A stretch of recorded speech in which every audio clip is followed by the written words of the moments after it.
এই ভিডিওতে আজকে ইট সম্পর্কীয় বেসিক থেকে অ্যাডভান্স যত প্রকারের বিশেষ বিশেষ ব্যবহার আছে আমি এই ভিডিওতে ইটের প্রত্যেকটি সিকোয়েন্সকে ধরে ধরে আপনাদেরকে বোঝানোর চেষ্টা করব।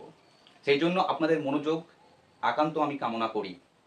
তো চলুন আমরা শুরু করি বিষয়টা। আগে ইট সম্পর্কে জানতে গেলে বেসিক কিছু পয়েন্ট অফ ভিউ ইটকে নিয়ে আমাদের যেসব ধারণা রয়েছে আমি একটু মাঝাঘষা করতে চাই আপনাদের সঙ্গে।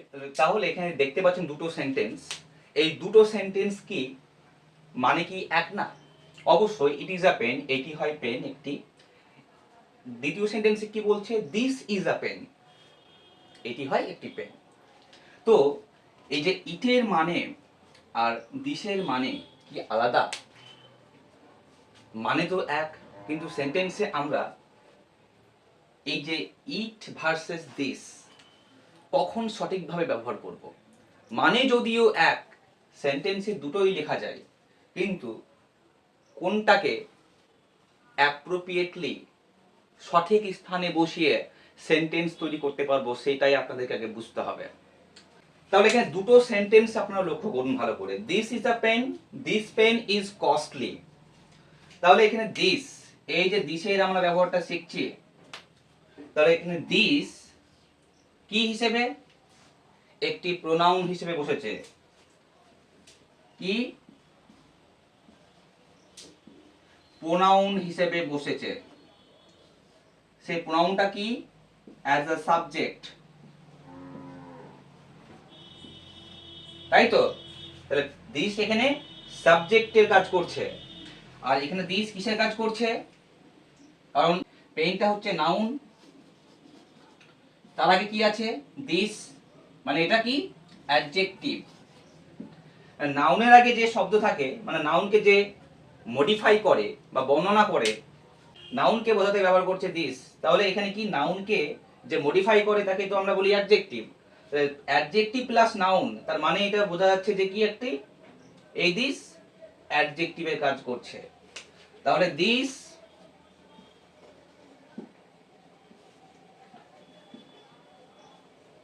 অ্যাডজেক্টিভের কাজ করে এবং সাবজেক্টেরও কাজ করে, তাই তো? সাবজেক্ট কিসের কি হিসেবে? প্রোনাউন হিসেবে কাজ করে।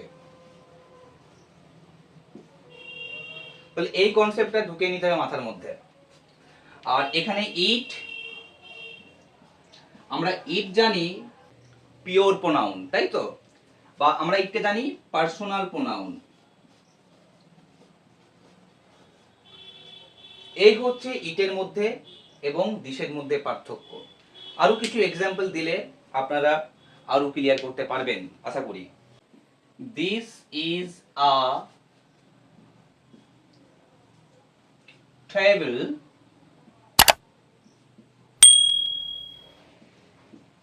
Table is red. সেন্টেন্সটাকে ভালো করে লক্ষ্য করুন। এখানে দিস ইজ আ টেবিল, এটি হয় টেবিল, টেবিল ইজ রেড। সেন্টেন্সটা কি ঠিক? আসলে আমরা বলতে পারি ঠিক, তাই না? কিন্তু এই যে দিস আর ইটের পার্থক্যটা এখানে আরো ক্লিয়ার হবে যদি এটা ভালো করে বুঝতে পারেন। তো দিস ইজ আ টেবিল, আমরা জানি প্রোনাউন মানে কি?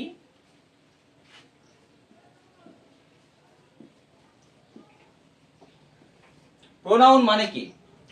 প্রোনাউন মানে হচ্ছে যে বারে বার নাউনকে বা নাউনের রিপিটেশনকে বন্ধ করা, বারে বার না করা।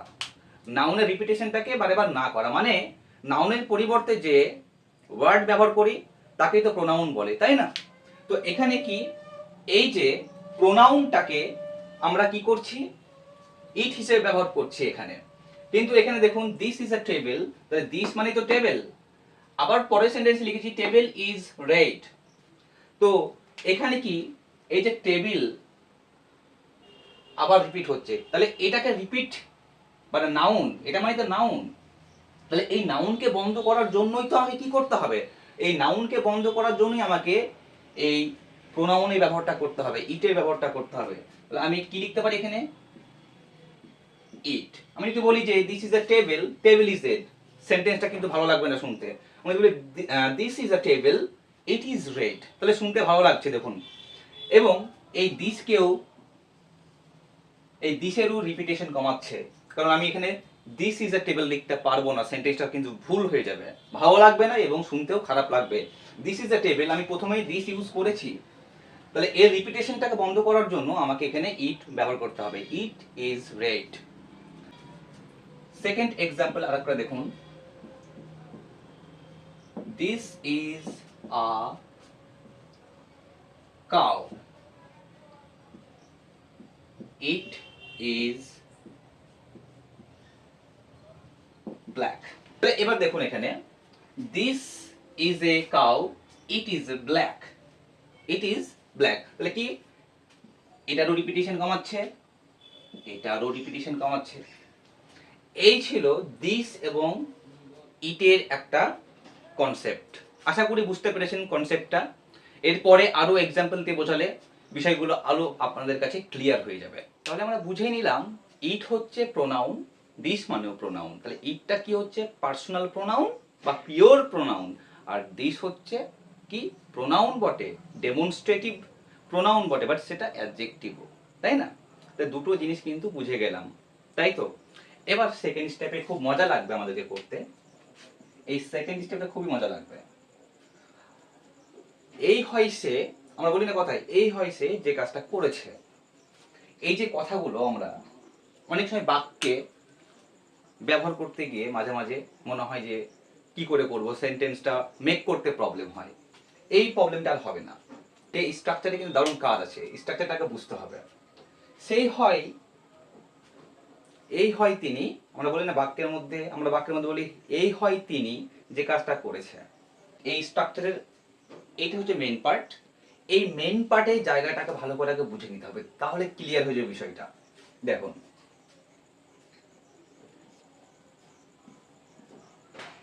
ইট is me, it is him. আপনারা হয়তো লক্ষ্য করেছেন কোনো বাক্যে ইট is him, it is he, আদৌ কি এই বাক্যগুলো সঠিক গ্রামাটিক্যালি? না, এই বাক্যগুলো সঠিক না অ্যাকর্ডিং টু মি, বা আমার গ্রামার চর্চা করার এক্সপিরিয়েন্সে আমি যতটা জানি এই বাক্যগুলো সঠিক না। কি লিখতে হবে আপনাকে? তাহলে ইট ইজ মি, আমি এটাকে লিখবো না, কারণ মিটা হচ্ছে প্রোনাউনের অবজেক্টিভ কেস। কি বললাম? Me, her, him, their, them, it is they, it is me, এগুলো লেখা যায় না। স্পোকেনে ঠিক আছে, স্পোকেনের ক্ষেত্রে আপনারা এই ইউজগুলো করতেই পারেন। ইট ইজ, ইট ইজ এর পর আমরা কখনো অবজেক্টিভ ফর্ম ব্যবহার করব না। ইট ইজ এর পর আমরা অবজেক্টিভ ফর্ম ব্যবহার করব না। ইট ইজ এর পর কি ব্যবহার করব? সাবজেক্টিভ ফর্মটা ব্যবহার করতে হবে। তাহলে সাবজেক্টিভ ফর্ম বা সাবজেক্টিভ কেস প্রোনাউনের কি জিনিস? তাহলে নাউন, আমরা এখানে নাউনের পরিবর্তে প্রোনাউন ইউজ করতে পারি। তাহলে প্রোনাউনের সাবজেক্টিভ কেস আর অবজেক্টিভ কেস জানেন। তাহলে আই, মি হচ্ছে অবজেক্টিভ কেস, আইটা হচ্ছে সাবজেক্টিভ কেস। হিয়ের, হি হচ্ছে সাবজেক্টিভ, হিম হচ্ছে অবজেক্টিভ কেস। তাহলে কি ইট ইজ মি, এটা রং, আমরা কি ইউজ করতে পারবো? ইট ইজ আই বলতে হবে। এটি হই আমি, বা ইট ইজ আই, এই হয় আমি, বা এটি হই আমি। ইট ইজ হিম, কি হবে এটা? এটা ভুল, কি হবে? It is he. তাহলে ইট ইজ হি মানে হচ্ছে এই হয় সে। তারপরে মানে কি আপনারা এই স্ট্রাকচার ওয়াইজ আপনারা যে কোনো সেন্টেন্স ইউজ করতে পারেন, আমার সুবিধা মতো আমি এটা করেছি। তাহলে it is he who, who has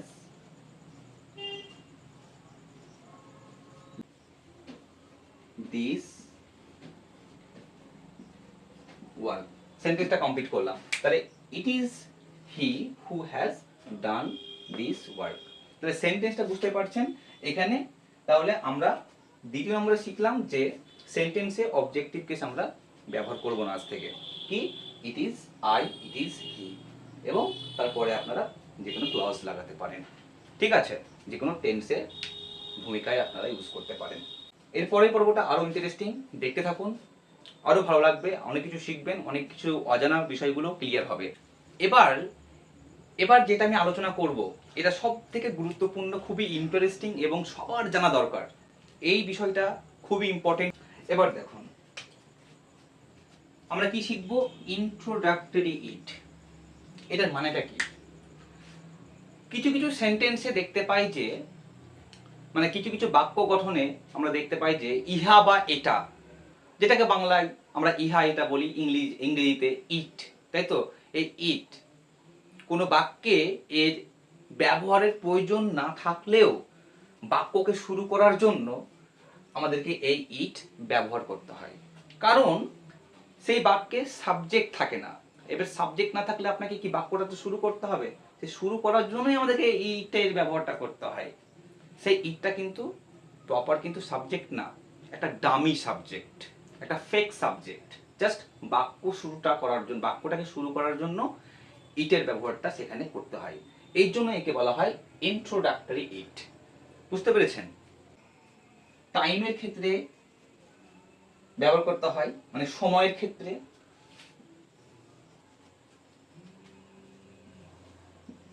ডিস্ট্যান্সের ক্ষেত্রে,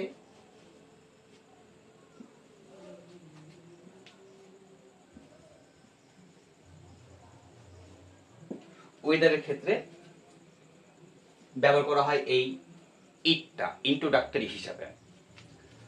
এবার ব্যাপারটা বুঝতে পারবেন, আমি জিজ্ঞেস করছি হোয়াট টাইম ইজ ইট, বাজে কটা?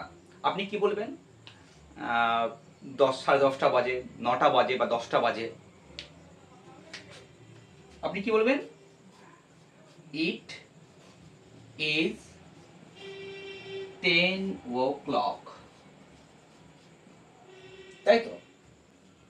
হোয়াট ডে ইজ ইট, আজ কি বার বা কি বার? It is Friday. আপনারা তো এইভাবে সেন্টেন্সগুলো লিখেন, এগুলোকে কেন লেখা হয় বা কনসেপ্টটা কি একটু আমাদেরকে বুঝতে হবে। তাহলে কি বললাম, ইন্ট্রোডাক্টরি ইটের ব্যবহারের ক্ষেত্রে কি টাইম, ডিসটেন্স মানে দূরত্ব এবং আবহাওয়ার ক্ষেত্রে এই ইন্ট্রোডাক্টরি ইটের ব্যবহার বেশি। আমি বলছি ওয়েদারের ক্ষেত্রে ইট is raining, it is snowing, it is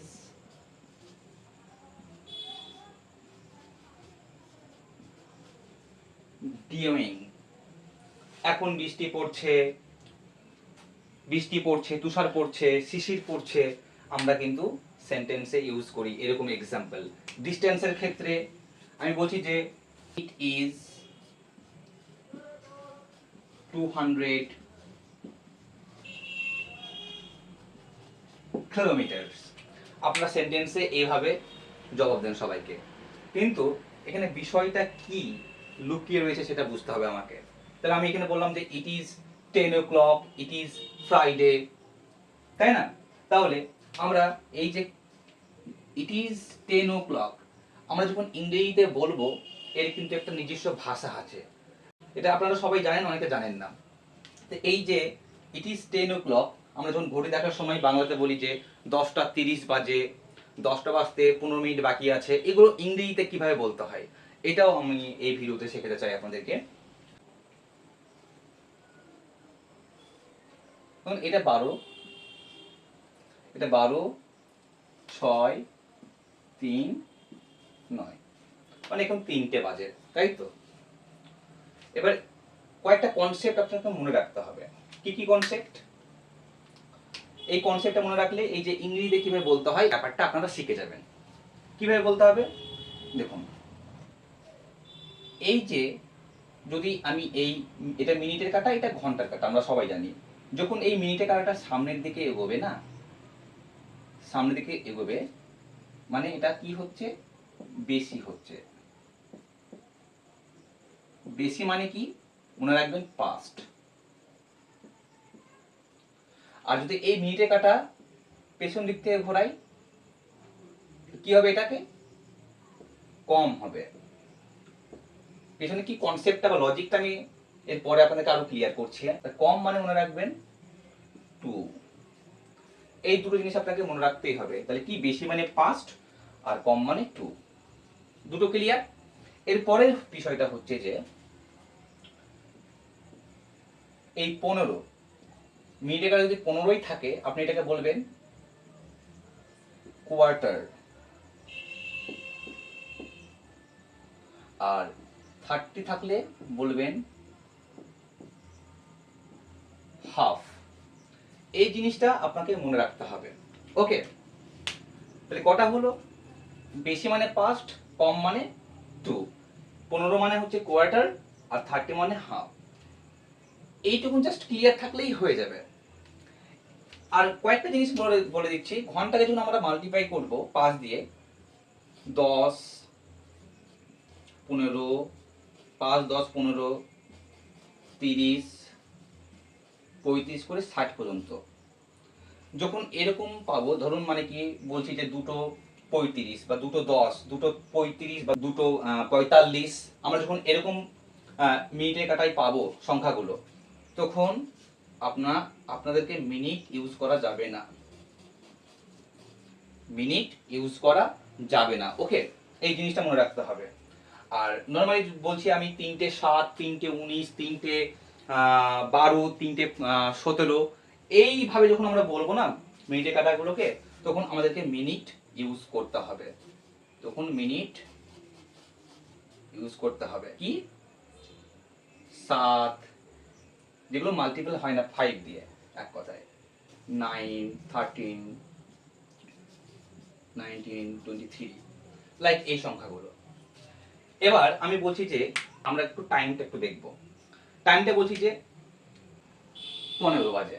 তো এটা ইংলিশে কিভাবে বলবেন? এটা ইংলিশে বলার একটা নিয়ম রয়েছে।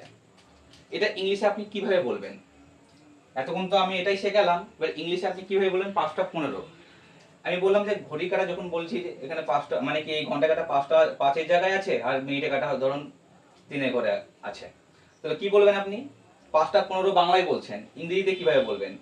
তাহলে আমি বলেছি যে কাটা যখন 5:15, মানে হচ্ছে এই যে মিনিটে কাটা সামনে থেকে এগোচ্ছে, মানে পাস্ট বলতে হবে। যদি বলি 5টা বাজতে 15 মিনিট বাকি, তখন বলতে হবে আমাকে 2 ইউজ করতে হবে। এই দুটো জিনিসটা মনে রাখুন। তাহলে কি 5:15, মানে সামনে থেকে যখন কাটাটা আসছে, তখন বলছি কি আমরা পাস্ট।